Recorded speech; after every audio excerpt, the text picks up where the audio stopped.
I've been doing a little bit of research recently about Sweden, and the conclusion that I've come to is this: it's basically hell on earth. And for those of you not familiar with the recent demographic change in Sweden and the decline into the third world, well, you probably think I'm exaggerating, but if you make it to the end of this video, I'm pretty sure I'm going to convince you. I'm not the only one who feels this way. As it happens, the Swedish Prime Minister himself came out and declared on TV that we, the government, have lost control of Sweden. Now, that's probably not what you want to hear as a Swedish person. Why did he say this? Well, he said it because in just the last month, January of 2025, there have been 31 separate bombing incidents in Sweden. Now, this has made a certain Swedish city, Malmö, about as safe as Baghdad. It's crazy. If you, as a Swedish person, wanted Sweden to become Iraq, why didn't you just move to Iraq? That option was always available to you. But for some of the new Swedes, like Fatima, this isn't all that bad. Fatima proudly declares that Sweden feels just like Iraq and she feels at home here. Congratulations, Fatima. Great news for you. If you are unfortunately a Brit who finds yourself in Sweden, my only advice to you is this: try and avoid one of the 61 officially designated no-go zones in Sweden. By Swedish police has revealed that in less than 2 years, there's been a dramatic increase in so-called no-go zones across the country. The number of what Swedish officials call vulnerable areas has now reached 61. And according to the same report, up to 5,000 criminals are believed to be living in them, making up some 200 criminal networks currently active there. Okay, so in all seriousness, what the hell is going on in Sweden? Have the Swedish people completely lost their minds? Have they gone crazy? Well, yes and no. You see, the Swedish people have gone crazy, but they're not the ones committing the bombings and all of the other crimes. You see, where the Swedish people went crazy is that they decided to invite hundreds of thousands of people from completely foreign and alien cultures into Sweden. That was the crazy part. But these people, well, they didn't come along to work and pay taxes and get a good job and build families and integrate into the community. They had a different idea. Why don't they just start gangs, extort Swedish people, commit bombings? I guess that would work, right? They sell drugs openly. They carry weapons. I have heard that there are so many weapons in Kista that they could take over Kista in a few hours.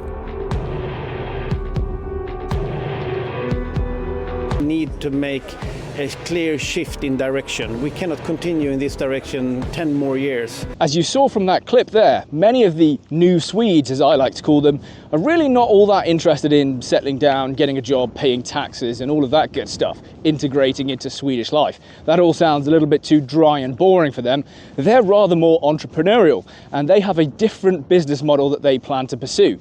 This business model is all about creating a gang, extorting people for money, blowing up Swedish businesses and then demanding payment so that it doesn't happen again, trafficking humans, selling drugs, committing murders, whatever they can do to get their hands on cash and, of course, not pay taxes. Now, I can already hear the liberal excuses. Oh, Lander, you're exaggerating, and Swedish people, they commit gang-related homicides too. But actually, they don't. You see, Bulletin analysed every single homicide in Sweden in 2022, looking at all of the court documents, and every single gang-related homicide was committed by a migrant to Sweden. Every single one. Not only that, if there were no migrants in Sweden, the homicide rate would fall by 70%. That is absolutely staggering. And yet somehow, the perpetrators of these crimes have sought to paint themselves as the victims. I think they truly believe it as well, that because Sweden hasn't been welcoming enough to them, maybe it didn't give them a big enough apartment, maybe it didn't give them enough cash per week to just bum around in the city centres, they've been forced to go and start these gangs. Take a listen. Ingen sitter ju riktigt säker idag. Lite droger och sånt så... And the integration failed.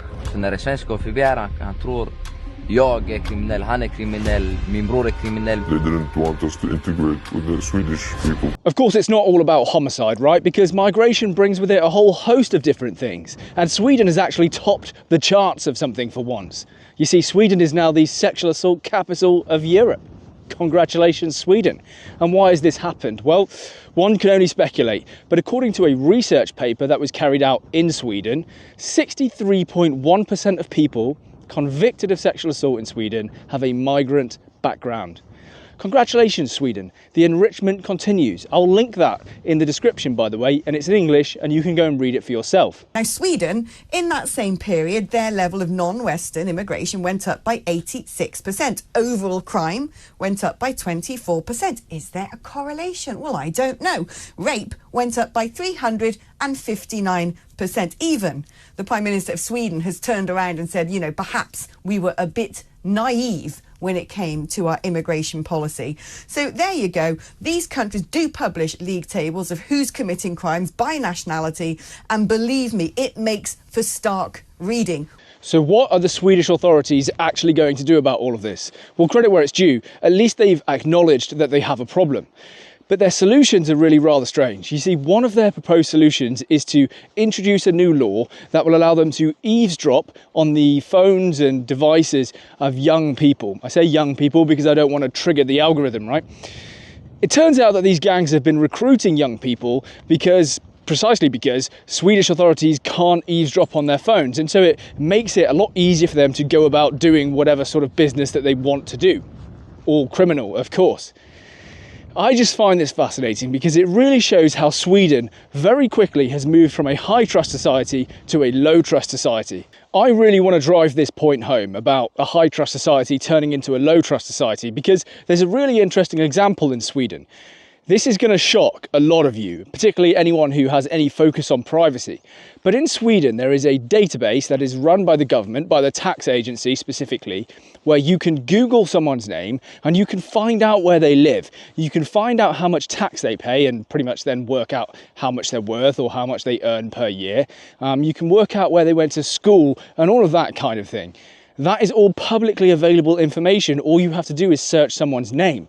That's crazy. I don't think that's a good system in any society, right? But that is the kind of system that can only exist in a real, true, high trust society where you can have your information available publicly to everyone and you trust the other people in your society not to stalk you or send a bomb to your house. Now, I know that some of you will think I'm exaggerating about that database, so indulge me whilst I read from an article describing it and you will realise just how crazy this is.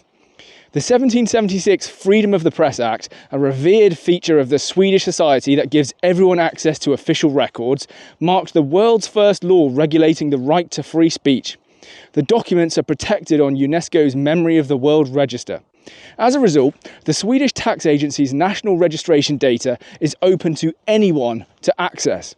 While traditionally that required a phone call, in a digital world, online services such as Eniro, Hita, whatever, blah, blah, blah, mean it takes little more than a second to find out the age, address, floor number, and move-in date of pretty much anyone. Now, because it's the tax agency, actually you can find out a lot more information than just that. I think that's a really crazy system. I don't think that's actually a good system for any society to have, because in any society you will always have bad apples, and that's exactly the kind of thing that could be very easily taken advantage of.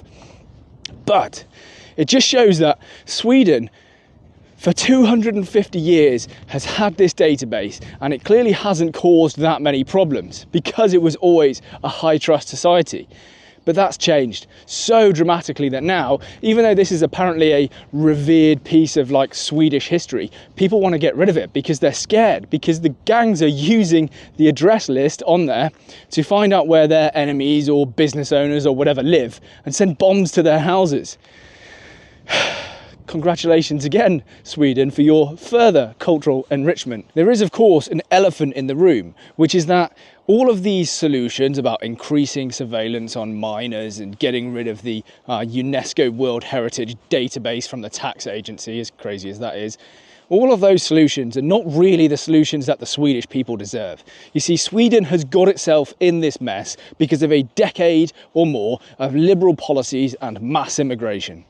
And the solution that the Swedish people deserve is remigration, is sending these people back to their own homelands. Truly, that is what they deserve. And Sweden does seem to be starting to realise this. 2 years ago in 2023, they were mulling a law to deport people for lifestyle shortcomings, basically being associated with gangs, not just drinking at the weekend or drinking in the weekdays, whatever.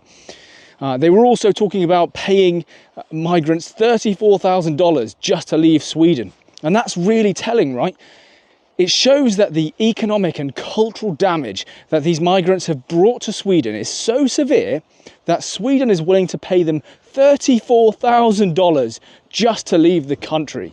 Now look, I'm sure to a lot of the native Swedish people, this idea of the government giving $34,000 of your taxes to someone to go home is actually by this point really quite tempting. You just want your homeland to be safe again. You want it to belong to you. And so it's enticing that this might just be an easy solution. Pay them an enormous sum of money and they will go away.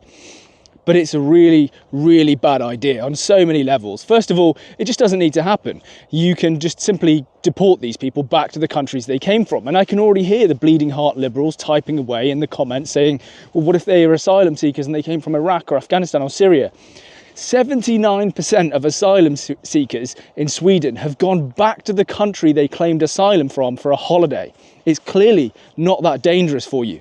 At the point at which you go home for a holiday, your right to asylum is completely over.